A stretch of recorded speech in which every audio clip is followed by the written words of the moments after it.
কিয়ামতের দিন এক ব্যক্তিকে হাজির করা হবে এবং তাকে জাহান্নামে নিক্ষেপ করা হবে এবং সে জাহান্নামে আগুনে পুড়ে নাড়ি ভুঁড়ি পেট থেকে বের হয়ে আসবে। জাহান্নামে সেই ব্যক্তি তার নাড়ি ভুঁড়ি হাত দিয়ে ধরে জাহান্নামে ঘোরাফেরা করতে থাকবে। তখন জাহান্নামের অধিবাসীরা তার আশেপাশে উপস্থিত হবে। তখন তাকে জিজ্ঞাসা করবে, তোমার এই অবস্থা কেন? তুমি কি এমন কেন? তুমি কি সেই ব্যক্তি না যে দুনিয়াতে আমাদেরকে সৎ কাজের আদেশ কর্তা এবং অসৎ কাজ হতে নিষেধ কর্তা?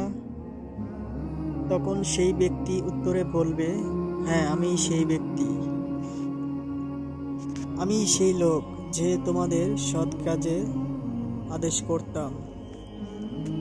তবে আমি নিজেই সৎ কাজ করতাম না, কিন্তু তোমাদেরকে সৎ কাজ করার জন্য নির্দেশ বা আদেশ দিতাম এবং তোমাদের খারাপ কাজ করতে বাধা দিতাম এবং সেই খারাপ কাজ আমি নিজেই করতাম। তাই আজকে আমার এই অবস্থা। আশা করি ইসলামিক ভিডিওটি কেমন লাগলো তা আমাদের কমেন্টে জানাবেন এবং অবশ্যই ভিডিওটি একটি শেয়ার, একটি লাইক করবেন, সাবস্ক্রাইব করবেন আলোর পথ চ্যানেলটি ইসলামিক এবং আমাদের সঙ্গেই থাকবেন। নেক্সট ভিডিওতে আবার দেখা হবে। আল্লাহ হাফেজ।